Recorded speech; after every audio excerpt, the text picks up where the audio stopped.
Welcome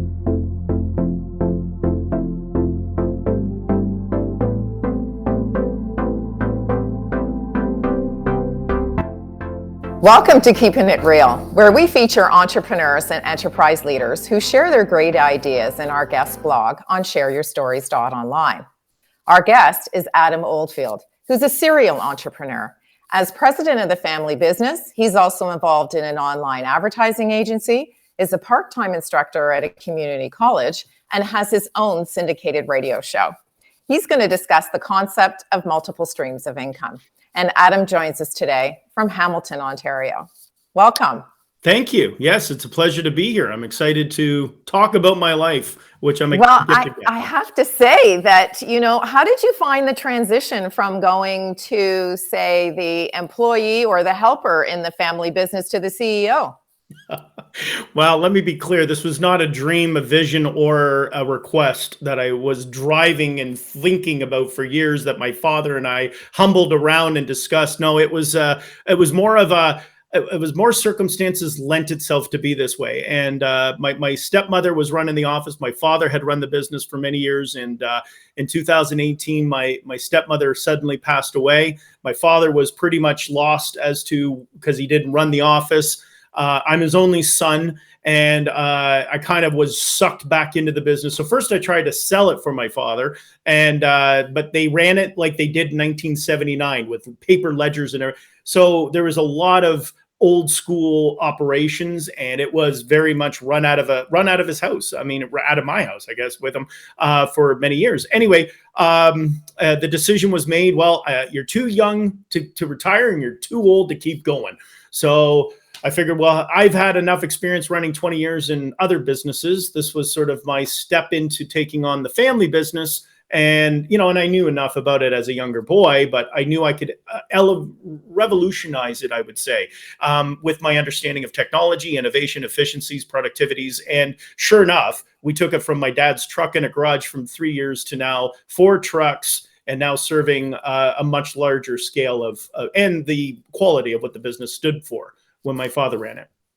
Well, what's really interesting, Adam, and the thing that I find most innovative about your bio is that it seems like everything you do has an element of innovation and creativity. Yes. So give us a little insight into how do you feed your creativity while you're running at Mach 2 with your hair on fire, running all of these various different companies? You know what? I mean, well, it's funny you say that. I have no other hobbies other than technology. I mean, I have been a tech nut since I was before I was when computers first came onto the market with the PEC computer. I mean, so I find that I'm always looking at, I learned the efficiency and productivity from the start of my business when I had mentors giving me some insight. And that's my recommendation to anyone starting a business is find a mentor who's been doing it for years. Put them on your board. And that's what I had. I had a gentleman who was a Polish guy who ran multiple businesses. And it was like having someone over top of me just give me insight on what to do. So I knew the technology side. He taught me the 30 to 80 years of business efficiency and productivity side. I combined those two together, and I created, I guess, many different projects and elements of business. So from the advertising agency I took in 2003 when I began, which was around the time of Facebook, I was very much full of energy, full of ideas. Where could the world go? What could we do different? Created a few technologies of my own. I created a software called The Mingle, created an HR software. I sold one off to Canadian Tire. The other one, I was working with Universal and so forth as a transparent video that walked on websites. So I always like to be excited and challenged with new technologies and what could it do for small businesses. So that's, I guess, the changing in technology is always what's exciting me and keeps me fresh of ideas. How, what I do today will probably change how I do it tomorrow. And is there always a better way? And, like I say, efficiency and productivity are the foundation of what I build off of. So if I look at, a duct cleaning company is no different than a heating and cooling to, a service store that sells stuff online. And I can attest to that with evidence. I own an ad agency that does, handles e-commerce clients that are between 100 million to 300 million. So I can tell you that I see the same aspects of business applies no matter whether you make 100,000 or 300 million. So, that's a really interesting point, because one of the things that you have to do, I think that we would both agree that in order to get a customer, you have to market your service. Yeah, In some way, shape, or form, right? Yeah, yeah. So, being that we've seen some tremendous changes in the last few years in how we're trying to communicate effectively with customers, and a lot of us are struggling with all of the online platforms that are available. And you clearly have a gateway with the ad agency, which is all online. So, is there anything that you can share with our viewing and listening audience for those of us who are kind of struggling with what's the best way to reach a target market these days? Oh man, that is a great question. And one of the first things, I was a consultant with the Business Development of Canada for about 5 years, and one of my projects I had to work with companies on was exactly this question, and that is coming up with an innovative technology that can be that solution. There are so many variables available to you, whether you're using Facebook as your platform, whether you're using your website, what type of website, are you using a Wix, are you using WordPress, and do you hire someone? So what I do in my business is I'm privileged to have a team available to me, like I got 45 staff that can handle the website of it, and I've got a team that can execute some of the administrative. But the same factor is that I like to start with, what is the end goal? If I want to sit there and say, okay, and where's your pain points? And those pain points then can be solved with a system. So there's a lot of research depending on what business you're in. So if you're in a service industry, you maybe need a service software. They used to call them ERPs, enterprise relation programs, or CRMs or CMMs. Those are kind of old school. Hard to say, they've only been around less than 10 years, but Salesforce is kind of outdated. And it doesn't really it's just data. And the problem with data is you got to convert it. So, we're in an instant satisfied market these days. I want it now. I can have it, and Amazon set the precedent. I can think it, want it, and it's there. And I don't have to leave. I can think of having a drink and a meal, and it's going to be here no matter where it is. I don't have to think about the rest. So we've created a society of instant gratification. So going to the point of, these systems are existing to allow our business to run properly. It's, which one do you use? Which one is the right system for you? And I'm not going to say the first choice is the right one. You have to have the resources available to help you find which ones work and which ones don't. And that's a loss of time, energy, and investment. Don't get me wrong. And I've changed my systems multiple times depending on the industry and the business that I work with. I don't use the same software for all of them. Well, the interesting thing is we also hear from clients who say, how much do I spend on marketing? What's the rule of thumb? If my sales are $10, do I spend, $5 on marketing? So for those folks who are sort of struggling with, how much do I invest in my business? Because to your point, these technology platforms are changing at lightning speed, and you just seem to become familiar with one and you feel it's obsolete and you're looking for the next one. So from a marketing standpoint and an investment in your business, is there a percentage based on sales that you recommend that people try to invest to get the party started? Yeah. I mean, if your business is less than 5 years, you need to be investing anywhere between 10 to 15%. If your business is established after 5 years, you can then run between 3 to 8%. If you're established to a degree of your revenues have increased year over year by 30 to 40%, then you can drop it to that 2 to 3%. Your brand is established. You're now managing the customer, versus the start of a business is to let the customer know you exist so you can be able to sell them a product. So I come from radio. That's my real background. And if anyone hasn't noticed, I'm a bit of a gabber. So, I'll probably have to be cut off by Trish short enough to say, that's nice, shut up. But, in radio, we used to always say that was the same way. You start your business, and I use those, again, old school principles of radio advertising. I'm a new business. I'm a new restaurant. How do I get out? You got to be aggressive. People don't know who you are. That's marketing. That's the yelling from the bullhorn. Now I've got you in. Now that's the sale. So if you stick to those principles, 5 years and less, you need to be spending between, and maybe more for that matter, 25% should be a maximum. Now that's a big amount of money. But I would say that if you're going to spend 25% of that investment of your revenue, you then can take your 5 years down to 3 years so you can establish a base. Now, as a part-time instructor at a community college, you clearly have the opportunity to connect with the up-and-coming entrepreneurs that are going to move into the various different communities, and who knows, come up with some amazing new technologies that we may all be using in the future.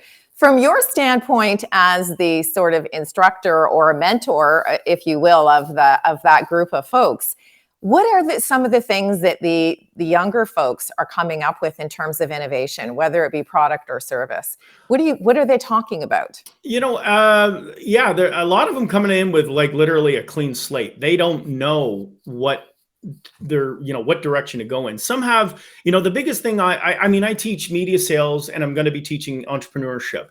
And, when I talk sales, and this goes for any business, many people are good at what they do. Like you might be really good plumber. You might be phenomenal plumber. But there's a lot of stuff behind the scenes that's required to be a business as a plumber. And, and as I say, from my end of things, when it comes to sales is a message. You're telling a story, and the story has to relate to the problem. And the problem is what people buy. So, if I've got a problem, I want a solution. There's a cost for that. If my pipes are leaking, I'm calling a plumber to fix it. The cost doesn't seem to be a problem to that effect. So sales is really finding either a need or a want.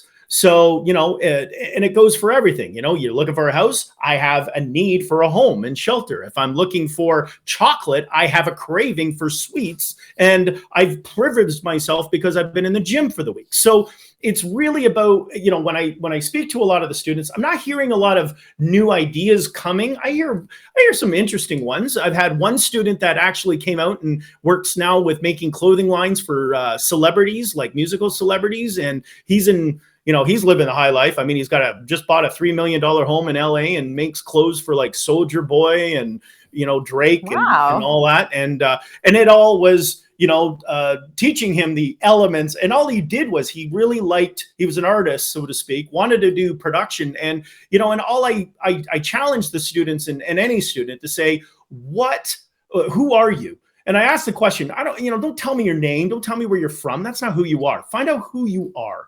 And really, and that means, what do I like to do? What do I enjoy? What is it? I wake up in the morning and I go, okay, this pays my bills, but this is what I love.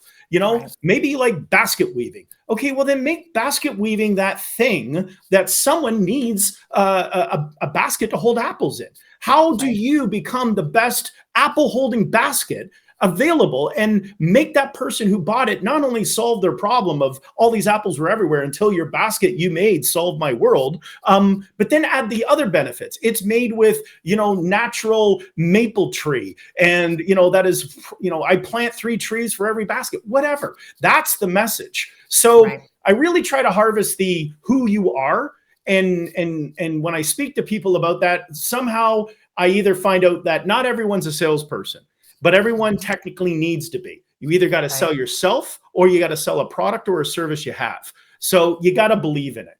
And I think that's probably a testament of myself. I'm just, I'm a gabber. I'm not a doer. I mean, you don't want me doing things. You want me doing actual, I can strategically look at the plan, and I know there's way, way better people doing it than me.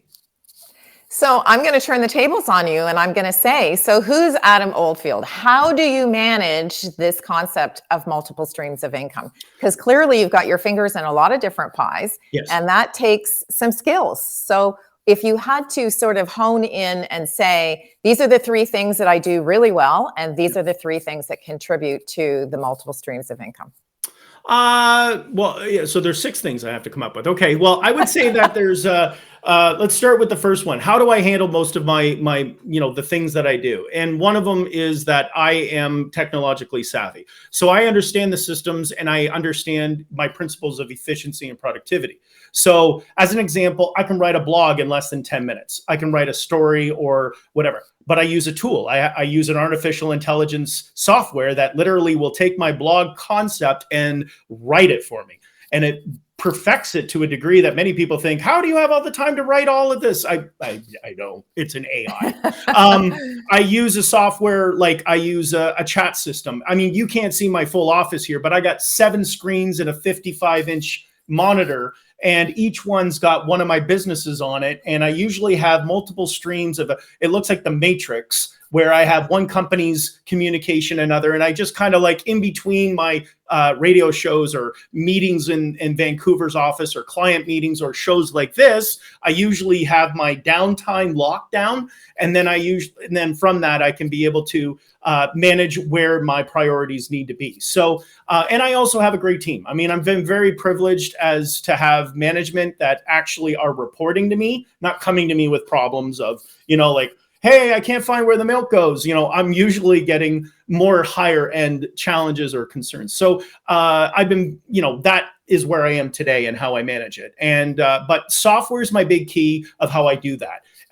From emails, I voice dictate everything, by the way. I don't know if you've in our communication, if it's not an AI writing it, it's me voice dictating everything. So, and I mean everything from a chat. I have Apple computers. I have an Android flip phone, a Fold. I have a tablet. And between any one of them, they're all synchronized that I can go to one app and communicate without recording. Most of my emails are done in video. If I feel like I got to write a lot, I'm sure you don't want to read it. So I do videos. So I look at that as how I'm able to manage most of my systems. And I could literally pick up and go anywhere. Like right now I'm in Hamilton, but I could be in Vancouver in my office there, and I could literally not miss a beat. Everything's in the cloud. I have everything accessible as if I'm anywhere. As long as I have 7 screens, I can pretty much handle it. And internet, high speed for that matter. Well, I have to say, Adam, that I'm sure our viewing and listening audience, if they haven't gotten one great idea from our discussion today, they've gotten multiple great ideas.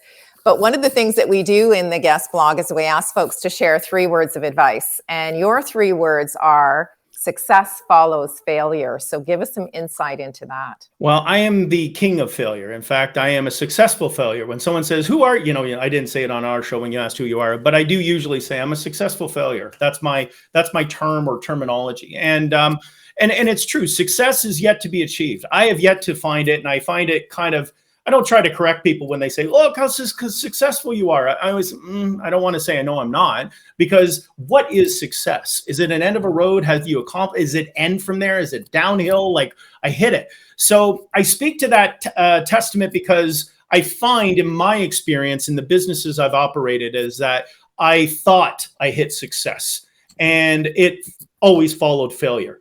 So, and I'll give you an example. When I first opened my agency, I did amazing. I mean, I literally blew off the doors. I started in this small. In 3 years, we were hitting 25 million. I had NASCAR. I had Sara Lee. We were working Tim Hortons, and we were international. I was in Barcelona. We were in Florida, and things were just unstoppable. I was on a plane. I had a plane. We were flying between countries back before efficiencies. And all of a sudden, within a heartbeat, all it was the Great Recession of 2008.